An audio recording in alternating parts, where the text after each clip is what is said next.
Prasanna Kovur MLA Prashanti రెడ్డికి క్షమాపణ చెప్పాలి. సీమాంధ్ర ఎంఆర్పీఎస్ వ్యవస్థాపక అధ్యక్షుడు పన్నింటి సుబ్బయ్య మాదిగ కోవూరు ఎమ్మెల్యే వేమిరెడ్డి ప్రశాంతి రెడ్డిపై వ్యక్తిగతంగా సంస్కారహీనంగా మాట్లాడిన మాజీ మంత్రి ప్రసన్న కుమార్ రెడ్డి వెంటనే క్షమాపణ చెప్పాలని సీమాంధ్ర ఎంఆర్పీఎస్ వ్యవస్థాపక అధ్యక్షుడు పన్నింటి సుబ్బయ్య మాదిగ డిమాండ్ చేశారు.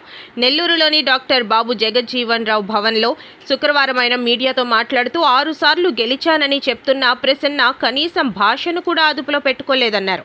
ప్రసన్న భాష పట్ల ప్రతి ఒక్కరూ చీదరించుకుంటున్నారన్నారు. ప్రసన్న 6 సార్లు గెలిస్తే 3 సార్లు ఉప ఎన్నికల్లో సానుభూతితోనే గెలిచారని ఆయన గుర్తు చేశారు.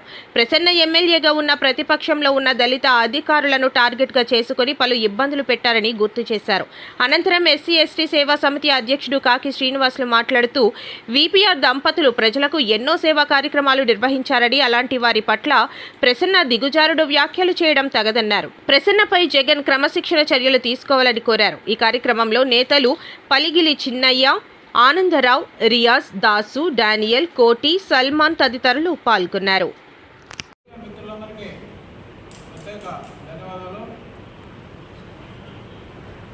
గత ఒక వారం 10 రోజుల నుంచి నెల్లూరులో జరుగుతున్న ప్రసన్న కుమార్ రెడ్డి గారు, అదేవిధంగా కోవూరు ఎమ్మెల్యే ప్రశాంత్ రెడ్డి గారి మధ్య జరుగుతున్న వాస్తవాలు మనకు తెలిసినాయే.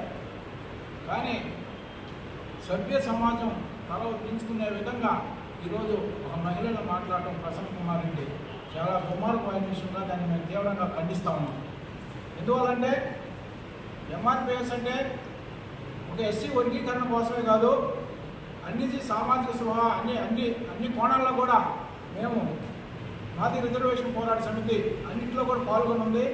కానీ ఈరోజు సమాజంలో ఒక మహిళా ఎమ్మెల్యేని మాట్లాడటం చాలా దుర్మార్గంగా మేము భావిస్తా ఉన్నాం.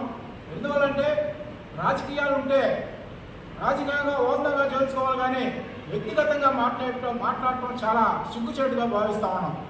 అదేవిధంగా నేను 6 సార్లు ఎమ్మెల్యేగా గెలిచానని ఈరోజు గొప్పగా చెప్పుకుంటాను. ప్రసన్న కుమార్ రెడ్డి గారు 6 సార్లు గెలిచిన వ్యక్తివి. నువ్వు ఒక్కసారి నువ్వు మాట్లాడిన భాష గురించి నేను మాట్లాడింది కరెక్ట్ అనేది నువ్వు ఒక్కడమే అనుకుంటే కాదు, సమాజం మొత్తం అనుకోవాలా, ప్రజలు అనుకోవాలా, అందరూ అనుకోవాలా. నేను మాట్లాడింది కరెక్ట్ అనేది నేను అనుకుంటే తప్పు. 10 మంది మెచ్చే విధంగా మాట్లాడితే ఈరోజు 30 సంవత్సరాలు, నేను 40 సంవత్సరాల నుంచి రాజకీయాల్లో ఉన్నాను అంటున్నావు.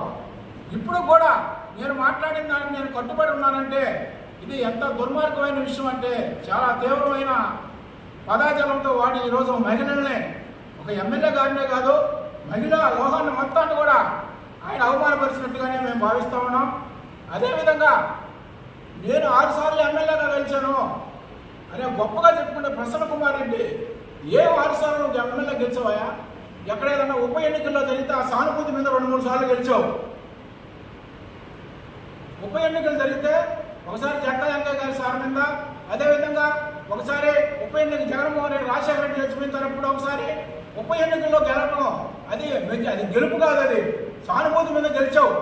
ఇప్పుడు కోవూరు నియోజకవర్గంలో నీకు సరైన పోటీ నిలబడినప్పుడు 6 సార్లు గెలిచే 10 సార్లు గెలవాలి, కానీ నీ మీద పోటీ లేనప్పుడు 10 సార్లు కూడా గెలవచ్చు.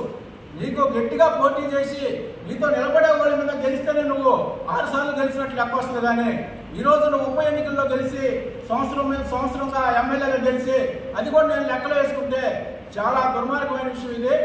అందువల్ల ఈరోజు నువ్వు మాట్లాడిన భాష కోవూరు నియోజకవర్గమే కాదు, ఆంధ్రప్రదేశ్ రాష్ట్రం మొత్తం కూడా స్వీకరించుకుంటుంది. ఒక సీనియర్ ఎమ్మెల్యే ఉంది ఈరోజు మాట్లాడటం ఇది చాలా సిగ్గుచేటుగా భావిస్తూ ఉన్నారు.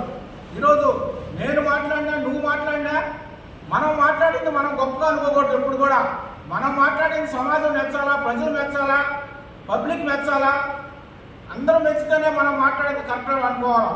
ఈరోజు కూడా నేను సీనియర్ ఎమ్మెల్యేగా ఉండి 6 సార్లు ఎమ్మెల్యేని చెప్పుకునే నాయకుడివి ఏదో పొరపాటు జరిగింది, ఆవేశంగా మాట్లాడారని తప్పు ఒప్పుకుంటే అది సమాజం మెచ్చుతుంది, అందరూ గౌరవిస్తారు కూడా. ఇప్పుడు కూడా నేను దాని మీద కట్టుబడి ఉన్నాను. మీకు ఎంత గర్వం ఉంటే ఇప్పుడు కూడా నేను కట్టుబడి ఉన్నానని మాట్లాడటం ఇది ఒక ఎమ్మెల్యే గారినే కాదు, ఇది మొత్తం స్త్రీలు మొత్తాన్ని కూడా, లేడీస్ మొత్తాన్ని కూడా నువ్వు అగౌరవపరిచినట్టుగా మేము భావిస్తూ ఉన్నాం. నువ్వు ఎప్పటికైనా నా తప్పైందని నువ్వు క్షమాపణ చెప్తే నీకు మంచిది. కానీ రాబోయే రోజుల్లో కూడా కోవూరు నియోజకవర్గంలో నువ్వు ఎమ్మెల్యేగా పనిచేసిన దాని నుంచి దళిత అధికారులు కూడా చాలా ఇబ్బందులు గురి చేస్తున్నావు. అక్కడ కోవూరు నియోజకవర్గంలో నువ్వు ఓడిపోయిన తర్వాత అక్కడ ఉండే అధికారులు కానీ అక్కడ ఉండే అధికారులు మొత్తం కూడా ఎమ్మెల్యేలు, ఎంఆర్ఓలు, ఎండిఓలు, ఇరిగేషన్ వాళ్ళు అన్ని ఆఫీసుల్లో కూడా నువ్వు వస్తున్నావంటే ఆ నియోజకవర్గంలో నువ్వు వస్తున్నావంటే ఎంత ఈ ఎమ్మెల్యే గారు వస్తున్నారో ఆయన 2 లక్షలు ఇవ్వాలా 3 లక్షలు ఇవ్వాలా అనే విధంగా అధికారులని భయభ్రాంతులు చేసి నువ్వు ఈరోజు ప్రశాంతంగా కోవూరు నియోజకవర్గంలో అధికారులు ఉన్నారంటే ఈరోజు కూడా చాలా హ్యాపీగా ఉన్నారు వాళ్ళు. నువ్వు ఓడిపోయిన తర్వాత వాళ్ళందరూ కూడా కోవూరు నియోజకవర్గంలో ఉండే అధికారులు మొత్తం కూడా తిరుపతికి పోయి వాళ్ళంతా మొక్కుబడి చెల్లించుకొచ్చిన రోజులు కూడా ఉన్నాయని నేను తెలియజేస్తా ఉన్నాను.